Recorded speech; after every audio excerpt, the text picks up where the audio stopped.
We have entered the top 5, ladies and gentlemen, and we start our top 5 countdown on the 5th spot with Alexander Alekhine. Peter, Alekhine, a contemporary of Capablanca, is born in 1892 and passes away in 1946 at the age of 53. Obviously, he defeats Capablanca in 1927 and then pretty much goes on to dominate chess for roughly a decade. What do you have on Alekhine? Is that fair?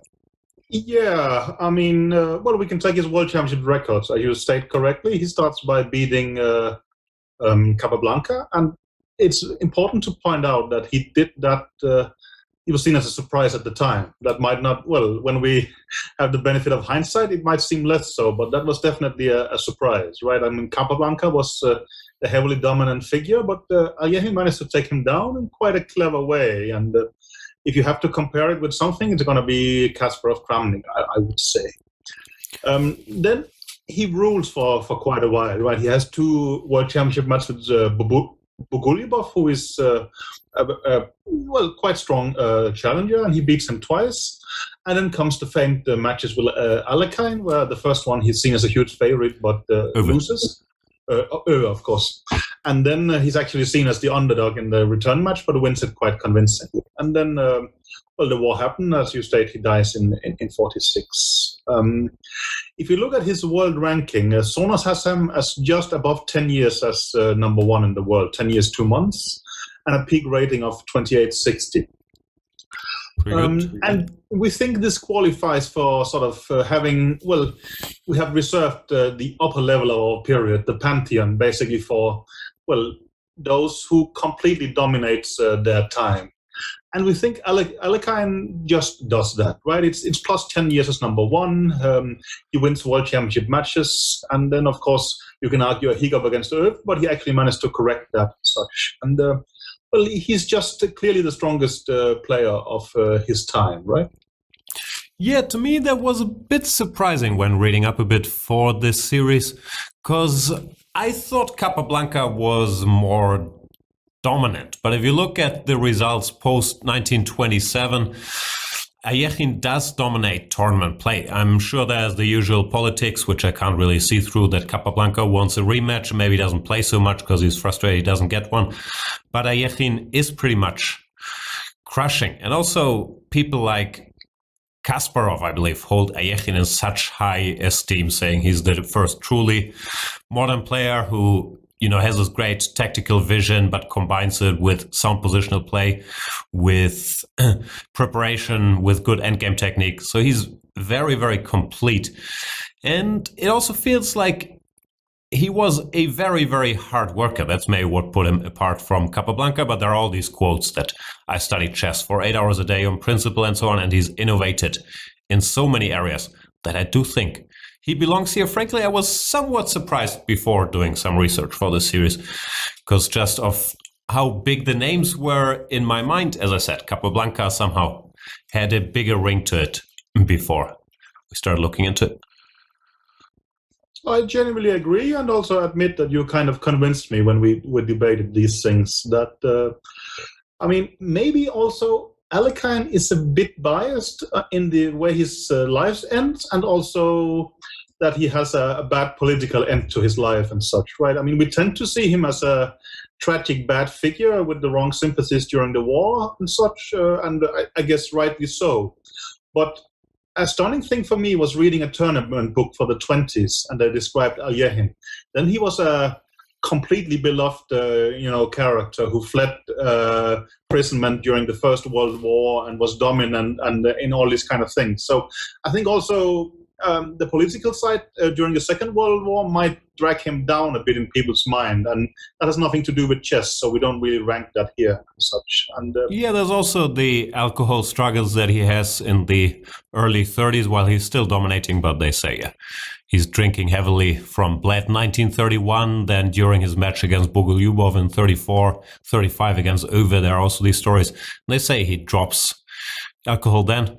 But yeah, it doesn't stop him from leaving a tremendous imprint on chess. The one knock is this loss he has against Ove in 35, where, yeah, it depends how heavily you want to count or discount that.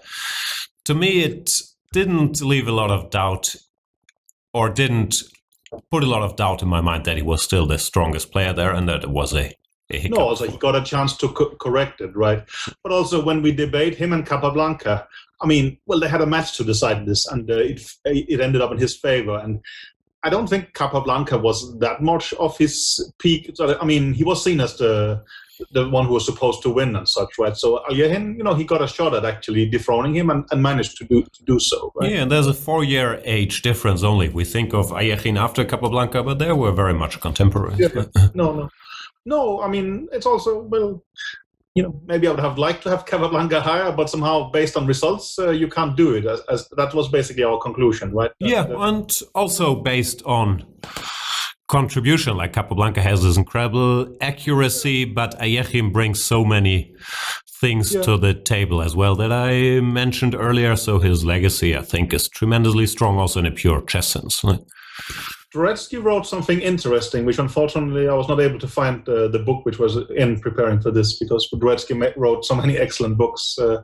But I think he was writing about that Alekhine was very good preparing for the match and somehow figuring out the strengths of Capablanca, and somehow managed to come up with a strategy where he could somehow find more on Capablanca's own battleground and neutralize it in a certain way. And Dvoretsky describes it better than me, but I recall being quite impressed with that. And it probably also gives away what you're saying, that Alekhine was a very hard worker who would think about things, who would dedicate himself to make a strategy and prepare very hard for it and succeed with it, right? While Capablanca was just being Capablanca. Yeah, he wasn't used to that much resistance probably, so he probably couldn't feel the need to put more in before the match. And yeah, before we look at one game, one thing, we've hinted in the Karpov video is that, at this point, these debates become very, very close. Like, do you rate Karpov or Alekhine higher, for example? I think it could go either way. We've gone with Alekhine, because he's not dominated or defeated by the other defining figure of his times, basically, right?